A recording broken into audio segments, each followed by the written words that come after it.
ओम प्रथमः सर्गः, पहला सर्ग। श्रीराम के दरबार में महर्षियों का आगमन, उनके साथ उनकी बातचीत तथा श्रीराम के प्रश्न। राक्षसों का संहार करने के अनंतर जब भगवान श्रीराम ने अपना राज्य प्राप्त कर लिया, तब संपूर्ण ऋषि महर्षि श्री रघुनाथ जी का अभिनंदन करने के लिए अयोध्यापुरी में आए। 1। जो मुख्यतः पूर्व दिशा में निवास करते हैं, वे कौशिक, यवक्रीत, गाग्य, गालव और मेधातिथि के पुत्र कण्व वहां पधारे। 2।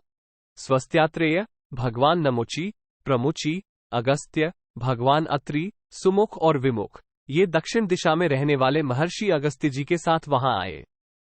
3 1/2 जो प्रायः पश्चिम दिशा का आश्रय लेकर रहते हैं, वे नृशंगु, कवश, धौम्य और महर्षि कौशेय भी अपने शिष्यों के साथ वहां आए। 4 1/2 इसी तरह उत्तर दिशा के नित्य निवासी वशिष्ठ, कश्यप, अत्रि, विश्वामित्र, गौतम, जमदग्नि और भरद्वाज, ये 7 ऋषि जो सप्तर्षि कहलाते हैं, अयोध्यापुरी में पधारे। वशिष्ठ मुनि एक शरीर से अयोध्या में रहते हुए भी दूसरे शरीर से सप्तर्षि मंडल में रहते थे। उसी दूसरे शरीर से उनके आने की बात यहाँ कही गई है, ऐसा समझना चाहिए। ये सभी अग्नि के समान तेजस्वी, वेदार्गों के विद्वान तथा नाना प्रकार के शास्त्रों का विचार करने में प्रवीण थे। वे महात्मा मुनि श्री रघुनाथ जी के राजभवन के पास पहुंचकर अपने आगमन की सूचना देने के लिए ड्योढ़ी पर खड़े हो गए। 7 1/2 उस समय धर्मप्रायण मुनिश्रेष्ठ अगस्त्य ने द्वारपाल से कहा, तुम दशरथ नंदन भगवान श्रीराम को जाकर सूचना दो कि हम अनेक ऋषि मुनि आपसे मिलने के लिए आए हैं। 8 1/2 महर्षि अगस्त्य की आज्ञा पाकर द्वारपाल तुरंत महात्मा श्री रघुनाथ जी के समीप गया। वह नीतिज्ञ, इशारे से बात को समझने वाला, सदाचारी, चतुर और धैर्यवान था। पूर्ण चंद्रमा के समान कांतिमान श्रीराम का दर्शन करके उसने सहसा बताया, प्रभो, मुनिश्रेष्ठ अगस्त्य अनेक ऋषियों के साथ पधारे हुए हैं।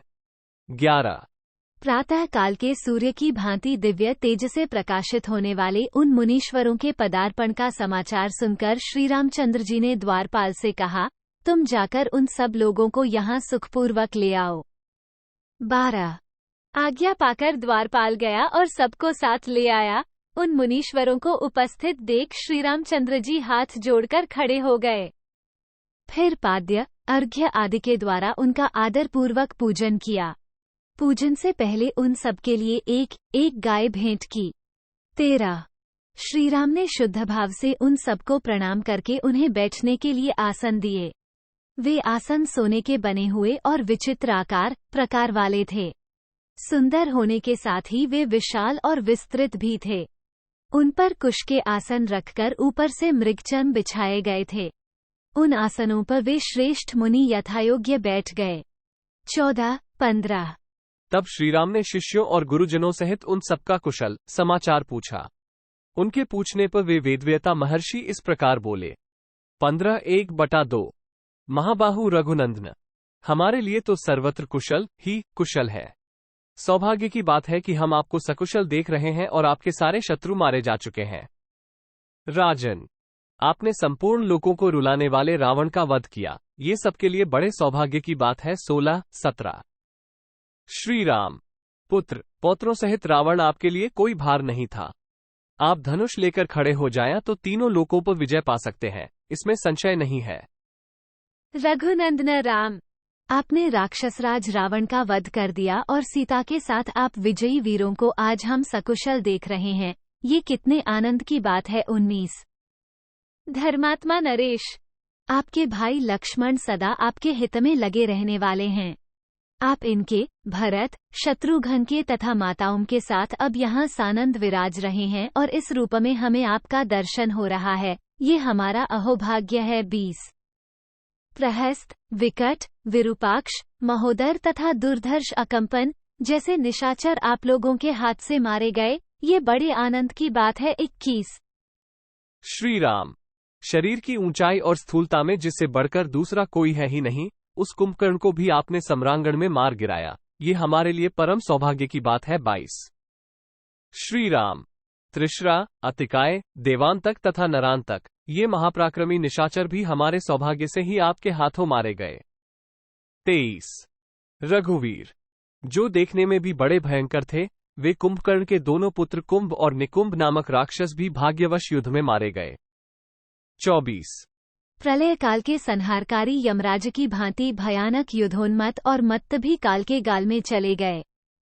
बलवान यज्ञकोप और धूम्राक्ष नामक राक्षस भी यमलोक के अतिथि हो गए। 25। ये समस्त निशाचर अस्त्र शस्त्रों के पारंगत विद्वान थे। इन्होंने जगत में भयंकर संहार मचा रखा था, परंतु आपने अंतकतुल्य बाणों द्वारा इन सबको मौत के घाट उतार दिया। ये कितने हर्ष की बात है। 26। राक्षसराज रावण देवताओं के लिए भी अवध्य था, उसके साथ आप द्वंद्व युद्ध में उतर आए और विजय भी आपको ही मिली। ये बड़े सौभाग्य की बात है।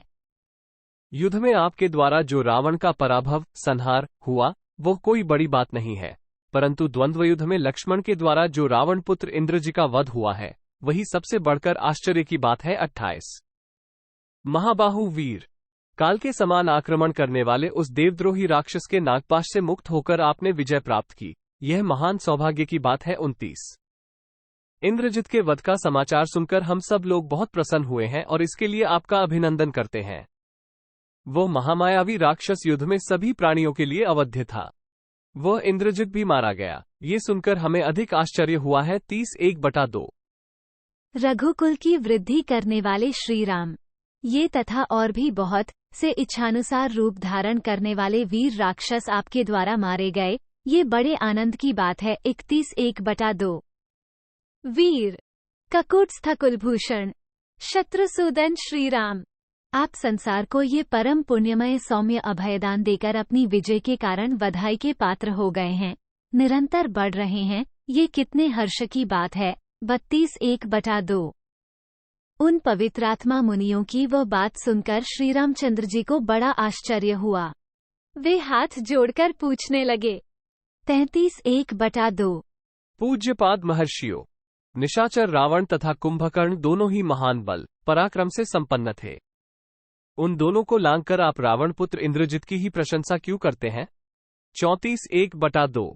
महोदर, प्रहस्त, विरूपाक्ष, मत्त, उन्मत्त तथा दुर्धर्ष वीर देवांतक और नरांतक, इन महान वीरों का उल्लंघन करके आप लोग रावण कुमार इंद्रजित की ही प्रशंसा क्यों कर रहे हैं। 35:36। अतिकाय, त्रिश्रा तथा निशाचर धूम्राक्ष, इन महापराक्रमी वीरों का अतिक्रमण करके आप रावण पुत्र इंद्रजित की ही प्रशंसा क्यों करते हैं। 37। उसका प्रभाव कैसा था, उसमें कौन सा बल और पराक्रम था, अथवा किस कारण से ये रावण से भी बढ़कर सिद्ध होता है। 38। यदि यह मेरे सुनने योग्य हो, गोपनीय न हो, तो मैं इसे सुनना चाहता हूँ।